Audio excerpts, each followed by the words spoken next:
everybody. This is Bad Bubba Brewer, and you're listening. Well, I don't know the shows we're listening to. But anyway, I got super producer Gary DeBar up to the top, and then down below in his action figure room realm is Cable. Hi, guys. What's going on? What's up, guys? Bubs, Cable. How's it going, guys? Welcome to 3BE, the Triple B Experience Unscripted. We're back I knew again. what show it was, but I wanted, you were supposed to do that. It was testing me. Yeah, I'm the one that usually fumbles it. Oh, this is, limited edition, or this. We do too many. It's hard to keep track of. Right. Too many is not enough at the same time. Right. But hey, before we get started, I just want to say this. We have, between last week and this week, we've had a couple birthdays to celebrate here. 2/3 of the crew here of the trio have birthdays. So Cable's was last week. I've known you since the 6th grade. We've been friends. I should have known this. You even stated that you were going out to eat, and it just blew my mind. I don't know. I apologize, but happy birthday. We did a podcast on his birthday, and one of his good friends forgot. Well, happy birthday, Cable. Well, thank you. And that's no biggie. No. I don't live in the Facebook world like everybody else, so it's hard to keep track. You're a smart man. Very smart man. Or and then Bubba, his birthday is on Thursday. So happy birthday to you both. Bubs, I hope you had a fantastic time last Saturday. I'm sorry. I did. I'm sorry I missed it. No, that's okay. But you guys were invited. That's the good part. We were. Yeah, at least we made the list. You made the list. But no, right. I understand things happen and come up. I mean, you're busy with job and stuff going on. And Tammy, God bless her, she just wanted to have a small thing, and I trimmed it down to the cool people. And people can be pissed off, but hey, I only have my house ain't no friggin' arena, so I can't get everybody in. But no, I mean, I appreciate what Tammy did, because that's the first time I ever had a birthday party. So yeah, it looked like a good time. Like I said, I'm sorry I missed it, but I hope you had a wonderful time. Thank you. And we'll have to celebrate soon. We have some events coming up too. So the AEW event and whatnot. So we'll celebrate then. Well, hopefully we don't get on TV like we did last. Well, maybe we will. I don't know. Knowing you, we will end up either in some kind of trouble or on TV, one or the other. Well, no, Tammy's coming with us, so okay. Yeah, we're good. That's good. But anyway, yes, happy birthday to you both. I just wanted to say that. You. Are you a Leo, Cable? Cancer. Oh, okay. Well, you're a crab and a bull and a crab. Okay. Bull crab. Anyway. Well, no, I'm a lion, not a bull. What the hell? I don't know what the hell I'm talking about. Jesus Christ. It's unscripted. We don't need to know what we're talking. Who gives a shit? I don't care. So gentlemen, I did finally manage to see Black Widow over the weekend. I went to a late showing, so I finally got to see it. So we could talk about that. There's multiple other things we could talk about, I'm sure. But knowing you gentlemen, I feel like that would be a good place to start. You tell me. That's a good place to start, because me and Cable have been quiet for 2 weeks, and that's very hard for this guy to be quiet. I'm sorry, guys. I know. No, it's okay. Sorry. You're busy. It's good. I mean, because the recentness bias has worn off. Also, had some time to let it marinate, and True, but I like to be on top of those things. And Cable, you and I used to be there like night one, not even night one, before night one. You know what I mean? Like the Thursday, before pre-night one. Yeah. So life happens. That's one of those things. Part of growing up. As always, I'm going to start the timer, and we will start it. Okay. That way we don't go too far. All right, guys, let's do it. I thought you started a timer, but I guess we got a couple extra minutes in. Yeah. I didn't want to take away from the birthday, So do we want to do this in the style of my let's do this. Soon to be famous recap style, where I forget everything and then you guys have to fill it in along the way? Well, yeah, let's start here. Here, let me do this. I know we don't always go by the IMDb, but let me just put this into perspective for you. Okay. So anyway, Black Widow obviously came out just a couple weeks ago. It was PG-13, and the runtime was 2 hours and 14 minutes. The rating The IMDb rating was 6.9 out of 10. I know we don't always go by this, but do you gentlemen agree with that rating? First off, No, higher or lower? higher, and I will say this, because some people's like, "Oh, Bubba, you're not into female superhero movies, you an asshole." That's not the case. Yeah, no, Captain Marvel was great. Wonder Woman in DC was my number one female superhero movie. Yeah. Until Black Widow. Black Widow has just took Wonder Woman off the top because the story and how they did it, and it's definitely Marvel compared to DC, because DC Wonder Woman to me was the flag bearer of DC besides a little bit of Batman. But anyway, screw DC. But now that is the number one female comic book movie that I've ever seen. Yeah, I agree. I'll have to agree there. I do. I think it was still a little bit late. I think it should have been made, years ago. But I'll give credit where it's due. They pivoted, and they're kind of leading it as a kickoff into some newer things. So, but I'm sure we'll get into that. But Cable, why don't you go ahead and do your run through of the movie, and then Bubba and I will intervene from there. Fill in all the gaps, you mean? Yeah. All right. So the movie kicks off in 1995 with a flashback to her childhood, her and Yelena's childhood. And I wasn't sure if this was like a red herring. Like, I did not expect to see her running around with blue hair and, this whole family dynamic going on. But it shows them playing as kids, and, they do this whistle thing that comes back a few times in the movie. And they go home, and you see that they have this really strong family setup going with Rachel Weisz playing their mother. And then David Harbour comes home from work, and, he tells them, we're going to go on this vacation that we always talk about going on. And you can tell he's troubled, and he's talking to his wife about how they're running out of time. So they go on this trip, or they go on a drive, and frantically they leave. Yeah. Right. They didn't even get to eat. They didn't even get to finish their supper. No. They had fruit roll-ups in the car. Yeah. And they're cruising down the road listening to Yelena's favorite song, American Pie. And then they start to, they realize they're being tailed and chased. And it turns into a really cool chase scene. I liked it. They go to what looks like an old, maybe military camp or something, just some area with a plane and a lot of different things. And they get the kids loaded into the plane. Clearly, just real quick, this was a routine of theirs, something that they've thought about over and over again, and maybe even practice at this point. Yeah, but it's kind of like a fire drill, right? Like, clearly they've been through this before. Yeah. So then they're getting ready to take off, and David Harbour playing Red Guardian just chucks this big piece of equipment out of the way of the plane, which is great because then you set the tone, you realize he's got powers, and they pull the plane out.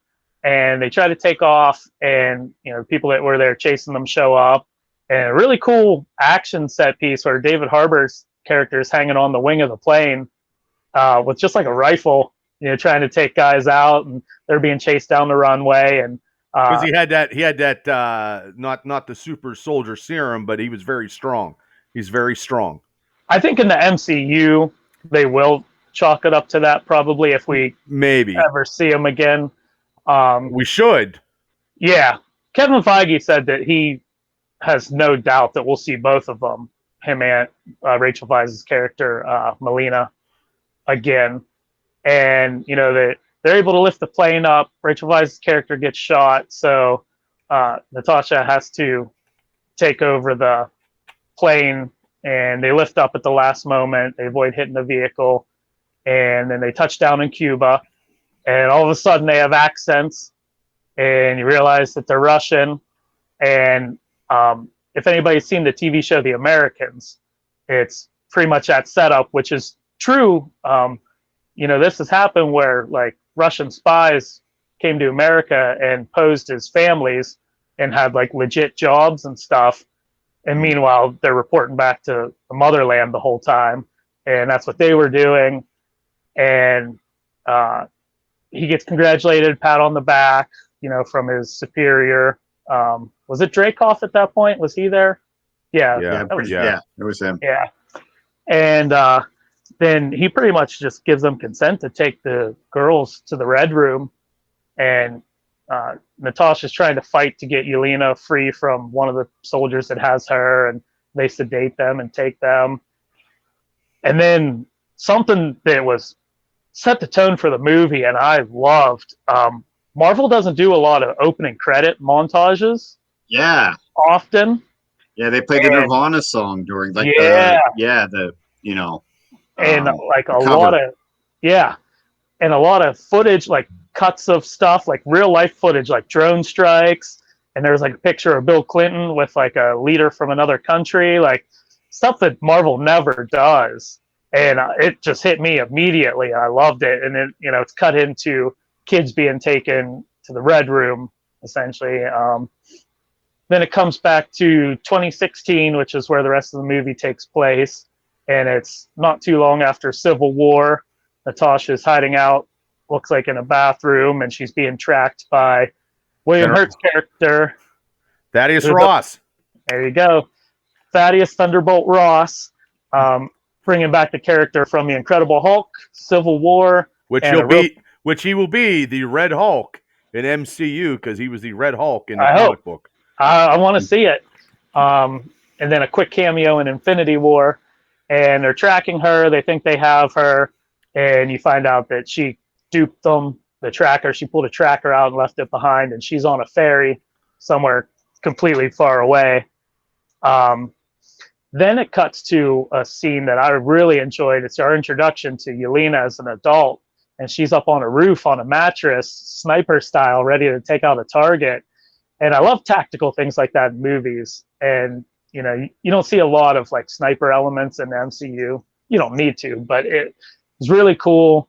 The target makes a run for it. She tracks the target. They meet up.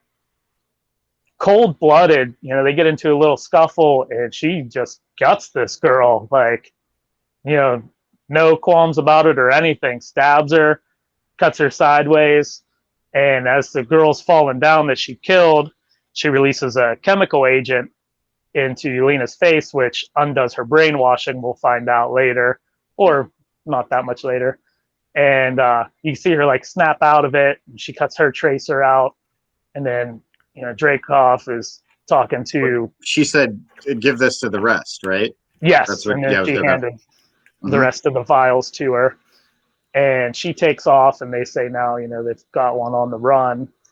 So then after that, it cuts to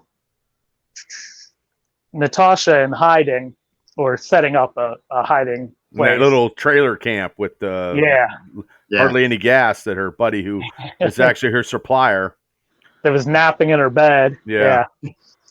So they meet up. You see a nice little dynamic between them two, joking around and stuff, and something that you don't see her get to do a lot in her role. Have a friend, and he's not a superhero. He's just. And she's not hooking up with him. Yeah, she has it doesn't have very good luck in MCU dating stuff. Yeah, he was in her bed multiple times, but not the way you think. No, right. I just got to add something here real quick. Yeah, every chance that they could get to show Scarlett Johansson's assets, if you will, they did it in that movie. I don't know if you guys noticed, but every chance that they could, every chance. Yeah, well, Bubba can't get caught looking. She was with him. Yeah, but it was a female director. So every time. I wasn't complaining. I'm just saying. Right. But realistically, as I sit back and I'm the comic book, try to be a comic book guru. See, in the comic book, the Black Widow was married to the Red Guardian, and in the movie, he was the father figure. So they really couldn't do that, And that was, because that's how she came over. She was a spy. And then she wanted to take out Tony Stark and Iron Man, and then she turned good. And then Hawkeye, in the comic book stuff, made her turn, and she went to Shield. So, Right. but that was a quick comic book spew. But they had to make the payoff of her and Hawkeye's thing that happened in, Budapest. and we were getting the payoff of that. Right. So, like Bubba said, she runs into issues with the generator that night. The power goes out. When her contact was there, he had given her a box of things that was supposed to be from her time in Budapest before. And, she said she didn't want it to throw it out, and he just put it in her car, I believe, or left it for her. She puts it away in her car. So she runs into town after the generator runs out of gas. Gets to the bridge, man. Gets to the bridge. Yeah. Sneak attack by the Taskmaster. Our first viewing of Taskmaster, which at this point, do you want to go off, or are you going to wait a little bit? No, I'm gonna wait a little bit. I'm gonna be very patient. And I'm a huge Taskmaster fan in the comic books. Like he's great in the comic books. Great. Right. But I will recant my statement. Like, because at this point in the movie, you pick your point. Taskmaster is badass. Sure. Like, this scene on the bridge was awesome as our introduction. And you see a little bit, they updated the thing, because not to steal your steam, but just touch on it quickly. In the comic books, Taskmaster was able to watch any opponent, and he had photographic memory. Because he had that as a kid. He had that as a kid. His whole life he had that. And so he could assume other people's fighting styles and use it against them. Right. And they've updated that to where, Taskmaster has a mask, and it's the Shield item that's deciphering what's going on and, picking out fighting styles. So really cool fight scene. Right off the bat, he's pulling off Captain America's moves with the shield. Yeah. You know what I mean? Like right in that bridge scene, you can tell. But anyway, go ahead. Yep. And then, he mimics her. They both do that kip up at the same time. And she puts together that Taskmaster is not there for her, whatever's in the car. So she finds the package that Yelena had snuck into the Budapest box of things. And it's the vials, like you talked about earlier, Gary. And she makes it away from the bridge after a pretty cool fight scene. Taskmaster thoroughly kicks her ass, which you don't see a whole lot either. Well, the Taskmaster in the comic book can hold his own and beat everybody, except, now I just found this out. I just didn't know this. I researched. He actually lost to Deadpool, so he's not the best. Sense. He's not the best mercenary of all time that goes to Deadpool, but he's fought a lot of people: Captain America, Black Widow, Spider-Man, Ant-Man, Moon Knight. He's fought a lot of stuff, but when he he used to be a Shield agent also. Yes, and he was a Shield agent, and what he did was he shot the Nazi super soldier serum into him to give him the better reflexes, because he can mimic stuff through a younger age and stuff. He could do everything. Like he could watch a cowboy lasso a horse on TV and mimic that same thing. But when he did that, then he started to mimic their abilities, but he forgot who he was. Like he forgot his wife. And his wife was an agent in S.H.I.E.L.D. So, and then he was teaching everybody. He was hired himself out as a trainer and instructor for fighting skills. So I'm just doing a little bit of comic book stuff because that's great. Because when I get to the end of what I'm going to be talking about, it's really going to piss me. It pisses me off. Bubba's going to come around full circle at the end. We're waiting for it, so don't drop off the podcast here. If you're watching, it's going to get good. I have a feeling. So go ahead, Cable. Let's keep this train rolling so we can get to Bubba Town quicker. So then she goes to Budapest to what would seem like where she stayed when she was there, and she encounters Yelena, and they have a tense standoff, which turns into a fight. And dude, kudos to this fight scene. This fight scene was badass. She's going to be really good in this, in continuing the Black Widow, I believe. If they do it. They. Well, I think they we'll will. get there. Yeah. Yeah, Sorry. we'll get there. I'm sorry. No, it's cool. No, it's good. It's okay. You're killing the punchline here. But one of like tiny gripe I have with Marvel, and I don't have many of them.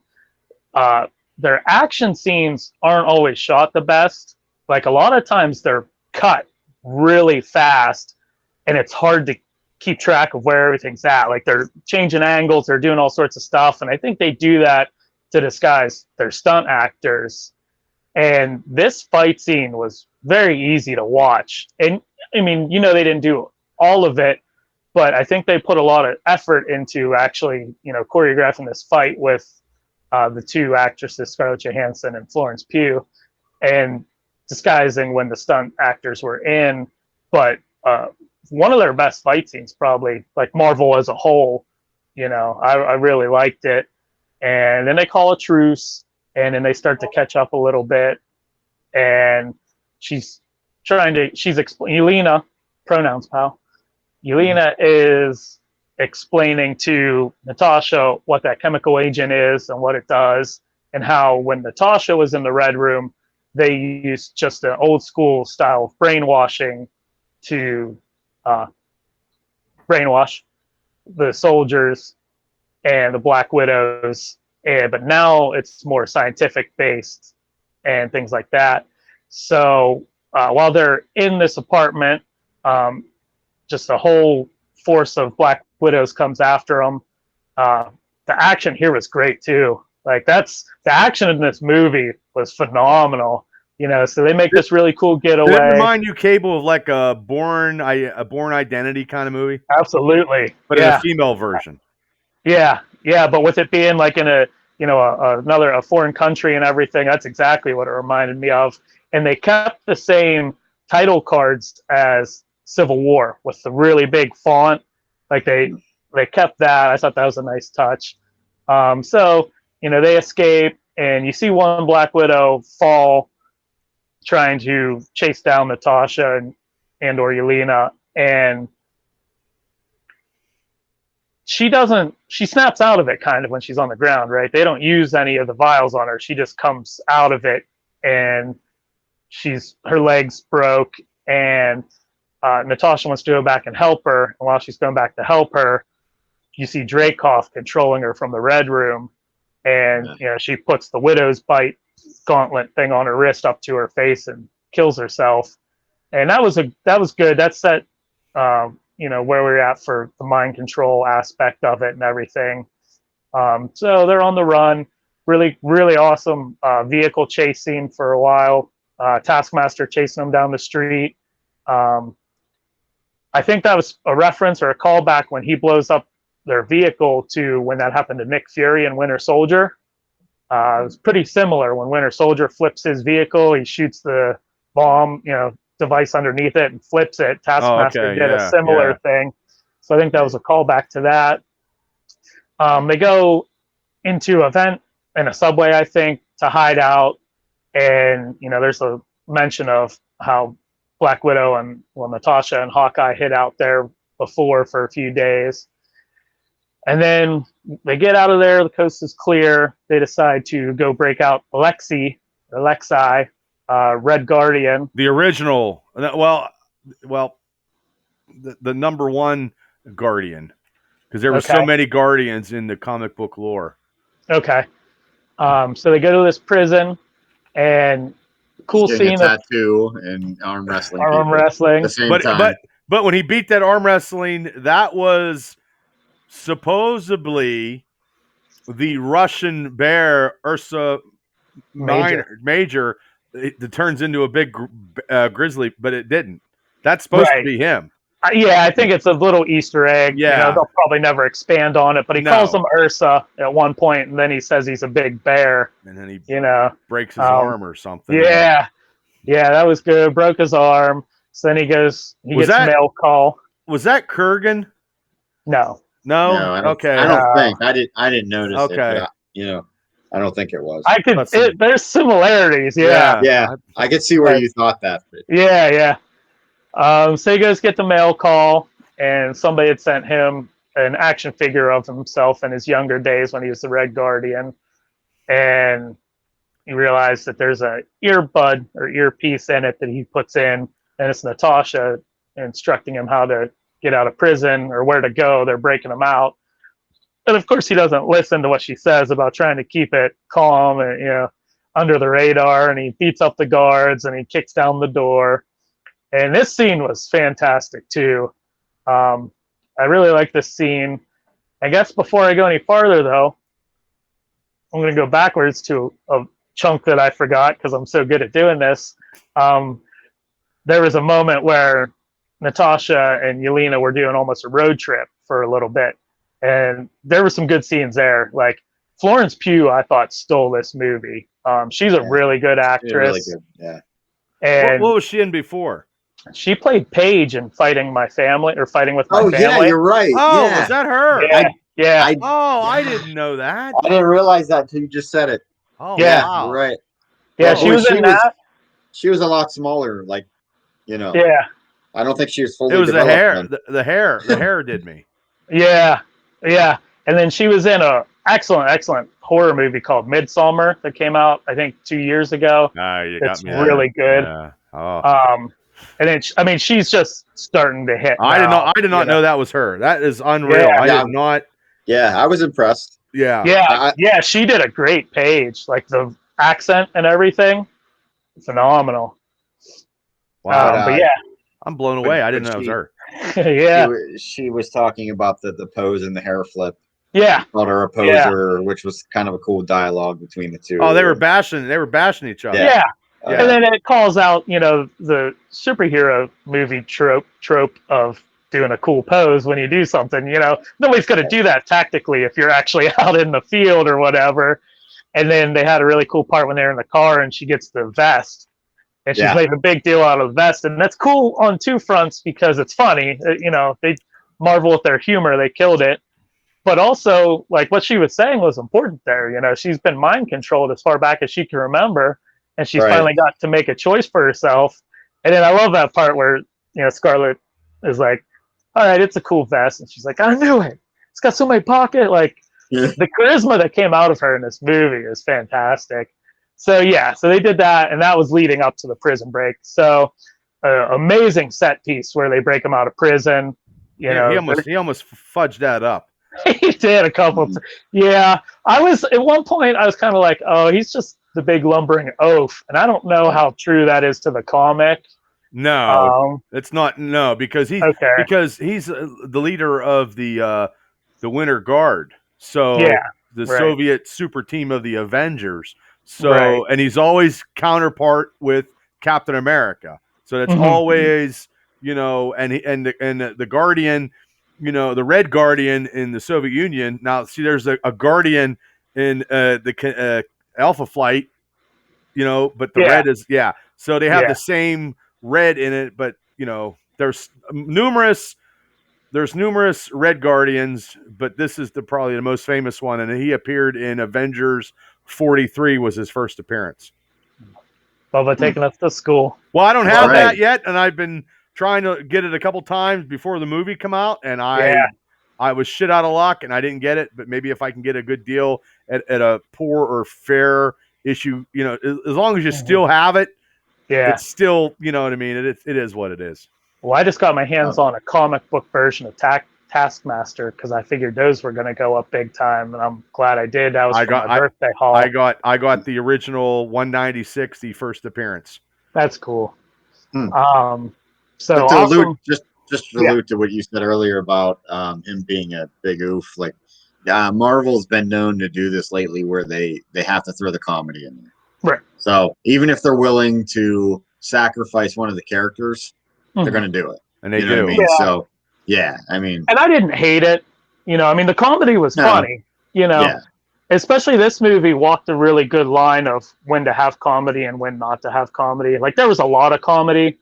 A matter of fact, except for Natasha, the other three members of the little spy family there were all kind of like comic relief in some ways.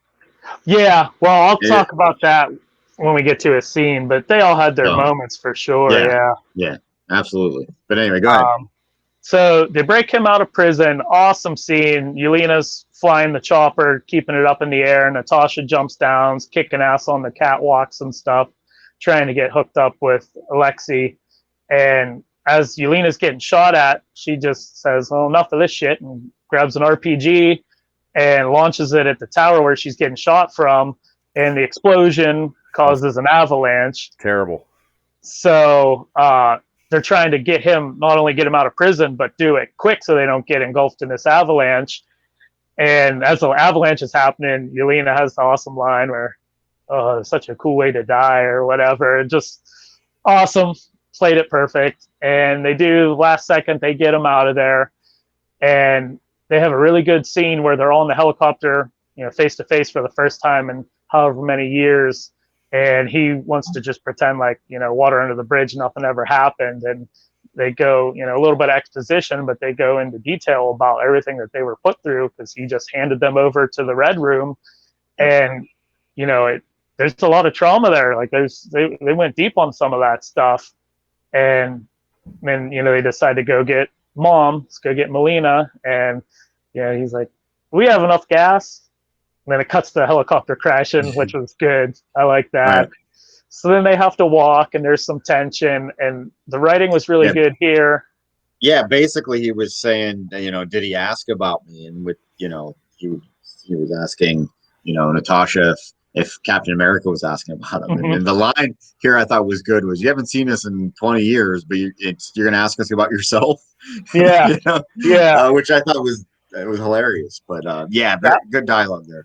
That was good. And then a thing I really liked was when he's talking about how proud of his girls he is. He mentions the red in their ledgers, which up to this point has always been talked about as a negative thing. Like Natasha and Loki had that whole discussion in the first Avengers movie. She's said it many times that she's got so much red in her ledger. And he was proud of it. He's like, "Oh, you girls have so much red in your ledgers." I love that. So many people. Yeah. Right? Yeah.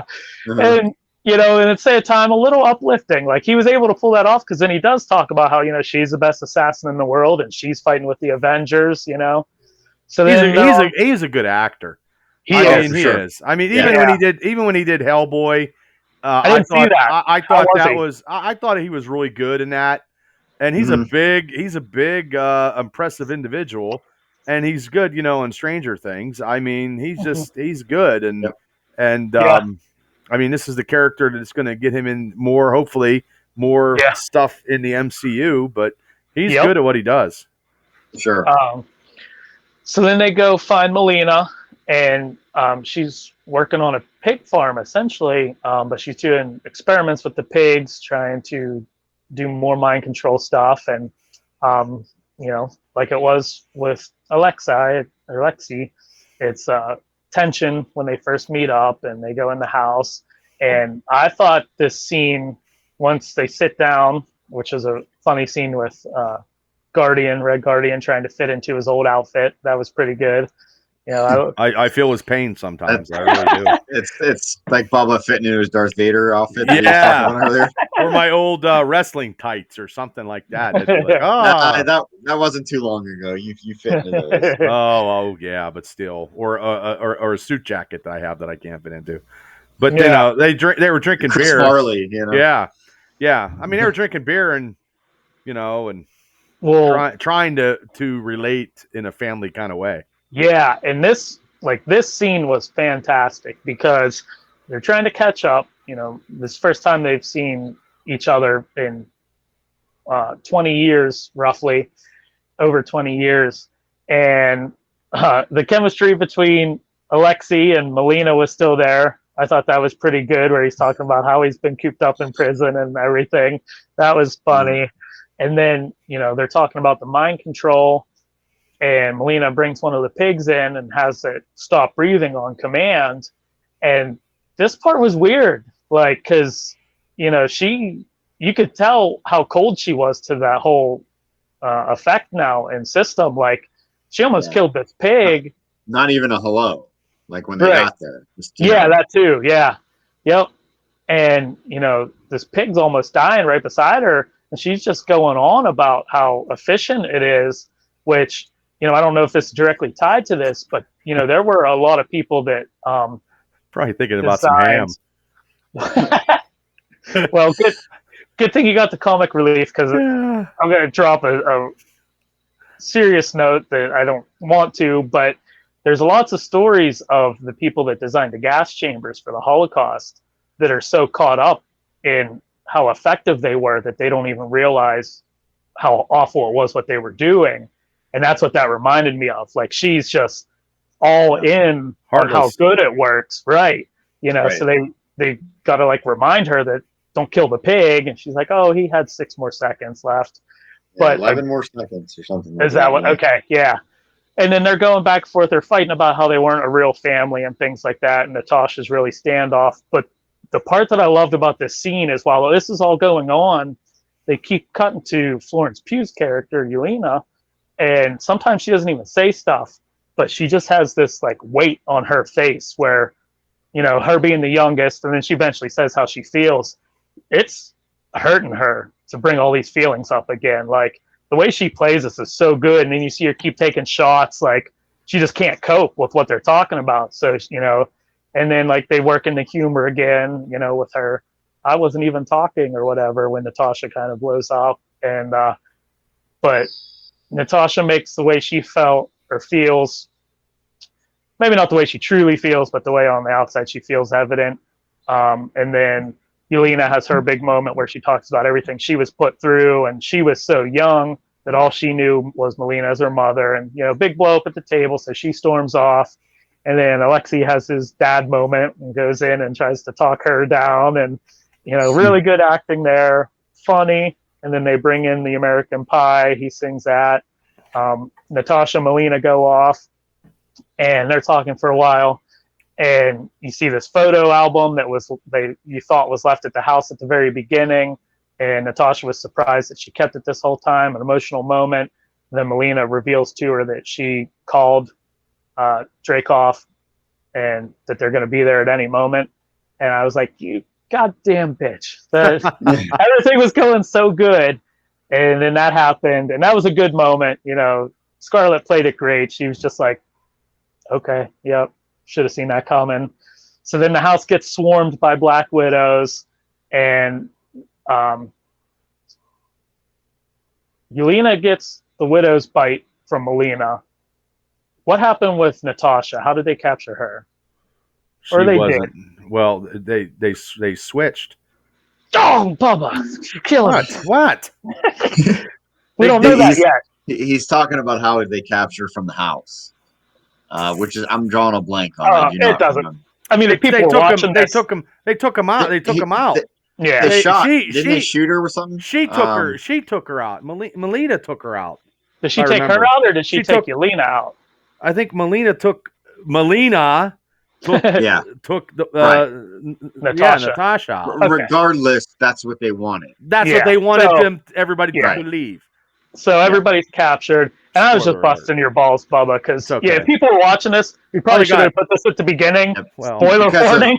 I only have one. Me, we're how many weeks late anyway, so everybody's seen it by now. But. Yeah, and 40 minutes in. Spoiler warning, guys. Well, it only got $250 million worldwide, so this is not. We'll talk about that too. And we're at the 34-minute mark. So. Holy shit! Right. So I'll wrap this up real quick then. They go to the Red Room. You find out the Red Room is actually in the sky. That's why they weren't able to find it. Cool reveal there. A really good scene with Natasha and Dreykov, which I love that they paid off the Dreykov, because they mentioned Dreykov's daughter back in the first Avengers movie when Natasha and Loki are having that face-to-face. That was the situation right there. That's what happened. Right. Yep. And you see what happened there. And then this really good scene where they've put something in Dreykov's pheromones to where he can't be attacked by people that they've brainwashed before. So she can't fight back. Dreykov's toying with her. It's acted very well, I thought. Then you see the origins in the MCU of Taskmaster is actually Dreykov's daughter. Bullshit. Bullshit. All right. We ready, or is this well, whenever we don't have too much time, so I ad-lib how crazy and stupid that was. That was total bullshit of MC canon to try to relate that to get no offense, they get a female character in that. They didn't have to put a female character in that. They could have did it a different way, but they had to tie it in with the whole Black Widow storyline, which was total bullshit. So Taskmaster didn't have any abilities of remembering people's moves because it was all programmed in her, and no, it was bullshit. It was bullshit, and that just pisses me off, just like Thanos beating the Hulk up. Two bullshit scenarios that happened in MCU that pisses me off because they could have did a little bit because they could have made him an ex-SHIELD agent. They could have, but they had to tie it in with his daughter, which didn't have to make any sense. Could have still had his daughter living and had the Taskmaster as his mercenary, and he paid. You know what I mean? Like, I mean, they got rid of Crossbones and all that shit. Just bullshit. Terrible. Yeah. That was the only bad thing I thought about the movie was how they made Taskmaster, and they're doing this to all female. Now females are going to be everything on every superhero. God's green earth. It shouldn't be the case. Like, I understand we need female stuff, but that's just my take. I alluded to that a couple podcasts ago, and you know what I mean. I'm not, against female lead roles or anything. That's not what I was implying at all. I just don't. I hate when I don't know the characters. I don't care to see She-Hulk, guys. I know you guys. I think Bubba wanted to see. Because it's an original character. But it's not. They're not going to ruin it because they're going to make her an attorney and make her the cousin of Bruce Banner. Now, she's been in the comics forever. Yeah, I don't mind that. So, people, when you're listening here, I'm not bashing because women superheroes. That's not the case. You don't see guys turned into female superheroes, do you? You don't have a female wasp like, hey, it's a male.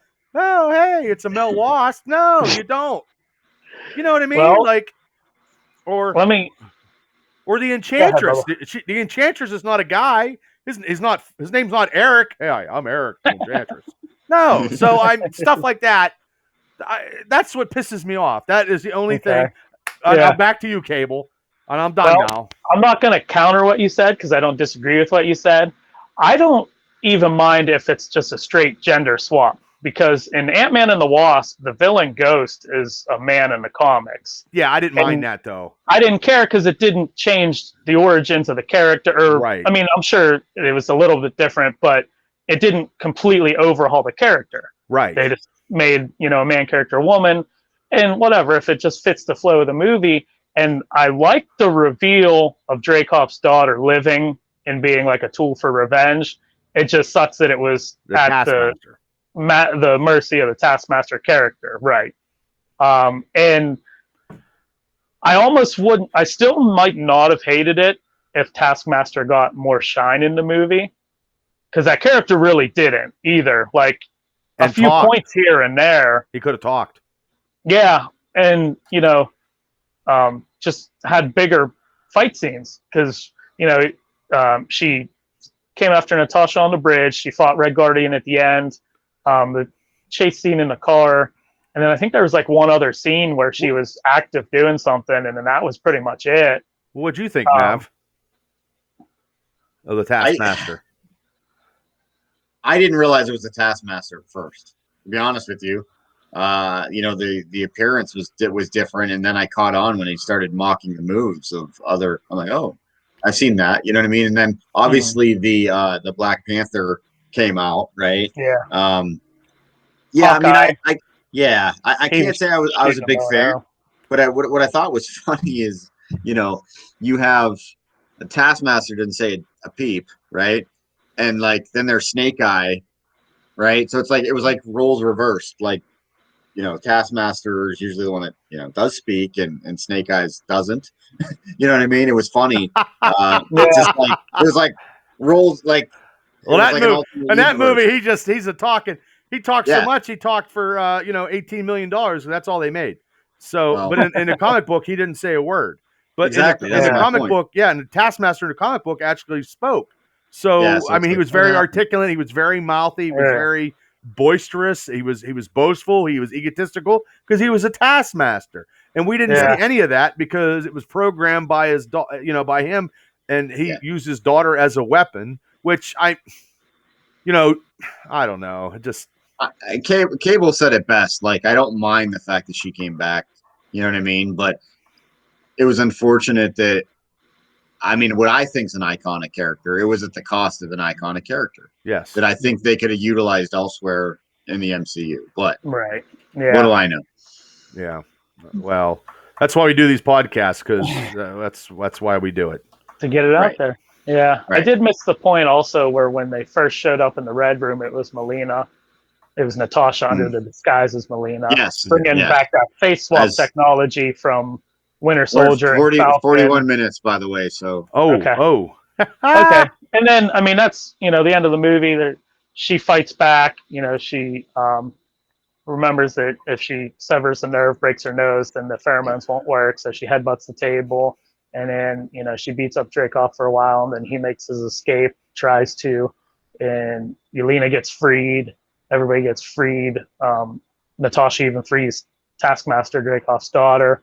Really cool fight scene where they're fighting while free falling through the air. I like that. I thought that was good. Yeah, that was okay. Yeah, that was good. And then everybody comes down to ground level, and Taskmaster is broken of her mind control.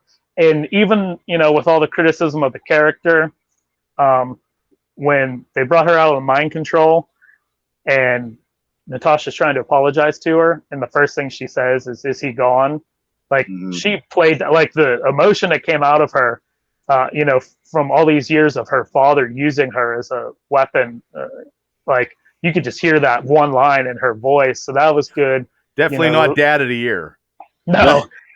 Yelena tried to do the sacrifice play and, blow up the plane that Dreykov was escaping on, which she did, and she thought she was going to free fall to her death. And then that was when Nat, caught up to her, gave her the parachute. So then everybody's down on the ground. All the other widows come out. They're freed at this point, but, they come to help. And everybody, Yelena leads them off, and Natasha's left, on her own to take the bow, metaphorically. Here comes Ross and the boys. Yep. And just a nice shot of her with, like, the sunset behind her, a good send off to the character, even though it's not in chronological order. And then, like Bubba said, Ross and the boys are there. And then it cuts to her with the blonde hair from Infinity War, and she's back with her contact. And he has what looks to be an Avenged jet Quinjet waiting for her. Quinjet. Okay. Yeah. And she's got the vest. Yelena gave her the vest, which is the vest she wore in Infinity War. So they tied that all back around, and she takes off, or, that's the end of the movie. The credits roll. And then only one post-credit scene for this movie. Wait the whole way till the end. And it's Yelena in present day, coming to the gravestone for Natasha. Nice gravestone. Now we know she's dead. She's buried. She's gone. Yeah. She ended it. That was her swan song in the Black Widow movie. And no coming back. You didn't get to see a funeral, but you got to see her grave and where she's laid. And Yelena's cleaning off the grave and everything. So that means Hawkeye brought her back. What's that? That means Hawkeye brought her back. Oh, her body. Yeah, brought her body back. Yeah, that's maybe her body isn't there. Maybe it's just a memorial. Could be. We don't know. Yeah. I mean, maybe we'll find out in this TV series. Maybe. So then she's having a moment of silence by herself. She does the whistle from earlier in the movie, and she's, just taking it all in, having a moment. And you hear a really obnoxious nose blow into a tissue. And then the camera pans over, and it's Julia Louis-Dreyfus reprising her role from Falcon and the Winter Soldier. As the Countess. Right. And go ahead and say that name, Cable. The whole thing. Oh, no. Bubba's got to say that. Could you imagine being in... No. Could you imagine being in kindergarten and trying to spell that name? No. Yeah, right. Right. I just went by her initials. I believe that she Valentina. Valentina And I believe she is the organizer of the Thunderbolts under General Ross, I believe. That makes sense. I believe that's just my opinion. But the thing is, guys, I was thinking Dark Avengers or something. It was almost like they were. Well, those almost something. go hand in hand in a way. Like depending on what era Thunderbolts you're talking about. Okay. One leads into the other. The first 12 issues of Thunderbolts is when they were disguised themselves as Goody Two Shoes with Baron Zemo as Citizen V, and then all the other guys turned on Baron, and they wanted to. There he is, and they wanted to be superheroes because they enjoyed that life. So I think it's going to be more of the Thunderbolts, but I do believe the Dark Avengers are coming. But then I hope so. But then Contessa gives an assignment, and the assignment is go ahead, Cable. The person responsible for Natasha's death, and then on the tablet it's a picture of Clint Barton, Hawkeye. So confirmed, Yelena Belova will be back in Hawkeye, seemingly hunting down Hawkeye because she's under the belief that he's the reason she died. So that's bullshit. But we all know. I mean, that'll be for good TV. Yeah, that'll make for good TV. Yeah, and then she'll turn to be a face, and in the wrestling terminology. But also too in that Hawkeye series. Before we go, because I know Mav's got the clock ticking. The Kingpin from Netflix will be on that show. I didn't hear that. Oh yeah, he's going to be in it because he's the Kingpin, one of the best Marvel villains besides Loki ever. If you guys ever watched that. Phenomenal, and he will be in Hawkeye because Hawkeye is going to lead into Echo, and that's a big role because he had a large part with Echo that we'll see in Hawkeye. So Black Widow just goes right into Hawkeye, and I think that's going to come out in November. Yeah, they're also going to have Kate Bishop as a character in that show too, which she would be like a second generation Hawkeye essentially. Yes, he trained her to carry on the mantle. Because the Young Avengers are coming. Yeah. But a fun note, Yelena Belova's character was supposed to make her debut in Falcon and the Winter Soldier. Thanks, COVID. Yeah. And I'm sorry, I don't have that right. Julie Louis-Dreyfus' character was supposed to make her debut in Black Widow before Falcon and the Winter Soldier. That would have been the first. That would have been the first thing on Black Widow at the end of that credit. Would have been her first thing, and then the second one would have been Falcon and Winter Soldier. Right. Which, it doesn't matter. It was good. Yeah, because you get to know her from one way or the other. And Kevin Feige, confirmed that she's putting together a team and left it at that. But, so that's the movie. My long-winded walkthrough of it. That's okay. We went through A to Z, Cable. A to Z.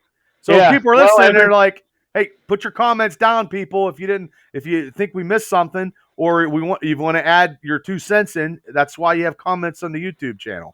Yep. So just real quick before we scoot here, did knowing what happened to Natasha ruin this movie at all for you? I don't think because she doesn't die. Right. Right. No, it didn't for me either. But I think a lot of people were griping about it. People gripe about everything. They bitch about I think that recontextualizes the movie. Okay, so it was just to come back full circle. The IMDb rating 6.9 out of 10. That's what people were reviewing it. What would each of you guys give it? Out of 10? Yeah. I'll go 7.5. Maybe 7.50.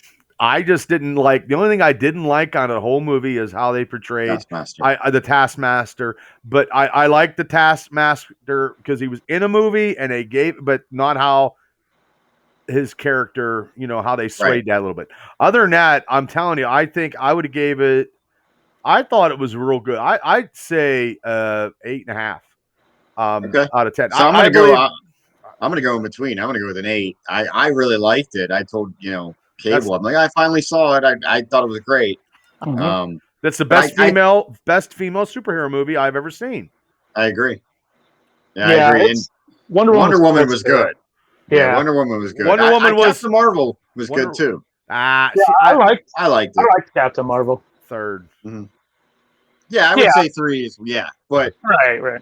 But it was good. I mean, we're forgetting the cinematic masterpiece, Catwoman, Halle Berry's 2004 Catwoman. Yeah, who could forget? Yeah, we don't need to take any make any more mention of that. No. All right, what else you got for us? Well, we're out of time.